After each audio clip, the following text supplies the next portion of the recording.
Los centros de justicia es una política pública muy importante que generó el gobierno de la República para concentrar en un solo lugar, en un solo espacio, todos los servicios que requiere una mujer en situación de violencia, que no solo está vinculado con el acceso a la justicia, sino también servicios médicos, psicológicos. Algo que teníamos y seguimos teniendo ese problema porque como somos una sociedad tan machista y misógina y los niveles de violencia altísimos que tenemos, está tan normalizada y naturalizada la violencia que luego llegaban a las procuradurías o fiscalías las víctimas y las autoridades que las atendían les decían, es que eso que usted tiene no es violencia. La aspiración que tiene es que esté conformada por gente altamente especializada y capacitada en temas para que puedan generar una muy buena intervención a favor de las mujeres en situación de violencia. Hay datos que, por ejemplo, organizaciones tan respetadas como el Observatorio Ciudadano Nacional del Feminicidio ha podido documentar de que ha habido casos de feminicidio de mujeres que acudieron a la autoridad y que no fueron lo suficientemente atendidas. Eso es en términos generales la gran virtud de los centros de justicia para las mujeres.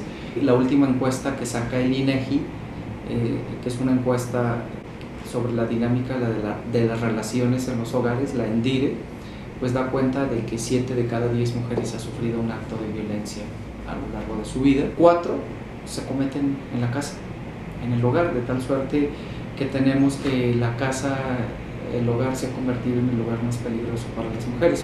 Y después de la casa tenemos que la calle, el espacio público es el segundo espacio más peligroso para las mujeres. Muy novedosa que es la alerta de violencia de género y que se define como un conjunto de acciones gubernamentales de emergencia para hacer frente a una situación de violencia en un lugar determinado. Quienes pueden solicitarla son las organizaciones de la sociedad civil para que el Estado tenga una intervención en el lugar donde se está generando la violencia. Es una medida de muchas más que tiene que hacer el Estado. ¿Por qué ha sido importante la alerta? El primer elemento es porque nos ha permitido un nexo causal muy cercano con el fenómeno de la delincuencia de los grupos de delincuencia organizada.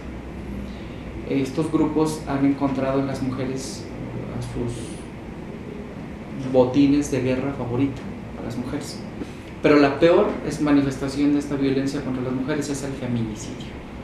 Es el asesinato de las mujeres por su sola razón de ser mujer, que al día se están registrando ahorita 7.5 casos, que esto nos representa un caso de una mujer asesinada cada 3 horas en nuestro país, como producto del avance de los derechos de las mujeres, como una reacción de la cultura patriarcal.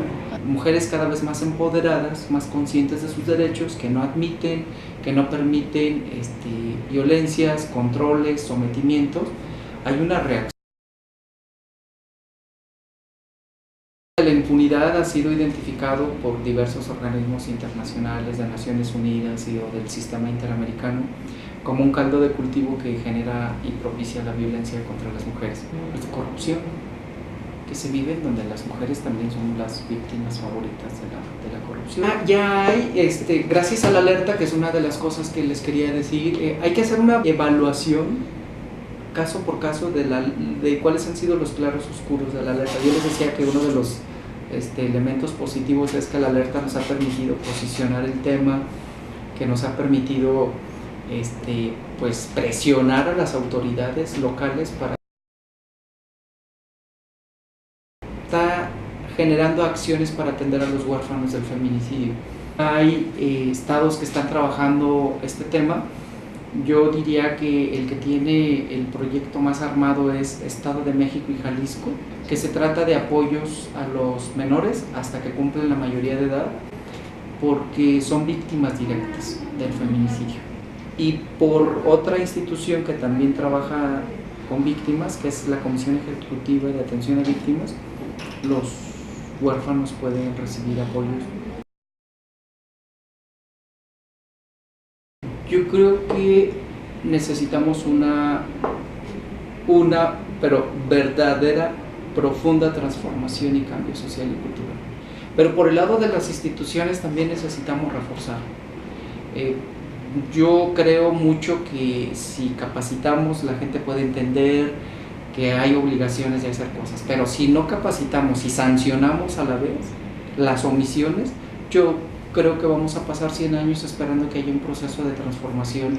Tendría que haber una sociedad lo suficientemente crítica, madura, pero también frente a eso lo ideal es que la respuesta del Estado frente a esa denuncia sea eficiente, porque en efecto, cuando no hay un mecanismo de respuesta institucional, las mujeres se colocan en una condición de alto riesgo. Yo digo, sí hay que denunciar, y si no hay la atención que requieren o que consideran, tenemos que presentar recursos jurídicos en contra de esas autoridades que no están haciendo su trabajo, que se acerquen a los institutos que hay de la mujer en el país. Tenemos una red muy amplia, tenemos centros de justicia para las mujeres, tenemos un instituto nacional, en cada entidad federativa tenemos institutos de las mujeres. Yo creo que también tenemos que avanzar en la parte de la sanción a los agresores y a los generadores de violencia. Es decir, que cualquier agresión que se cometa contra una mujer tenga consecuencias. Hay acoso callejero, que a mí me parece que ahí es donde tenemos que empezar a plantear una política de cero tolerancia a la violencia contra las mujeres. El acoso callejero es la expresión más naturalizada y normalizada de la violencia contra las mujeres. Cualquiera se cree con derecho a decirte algo.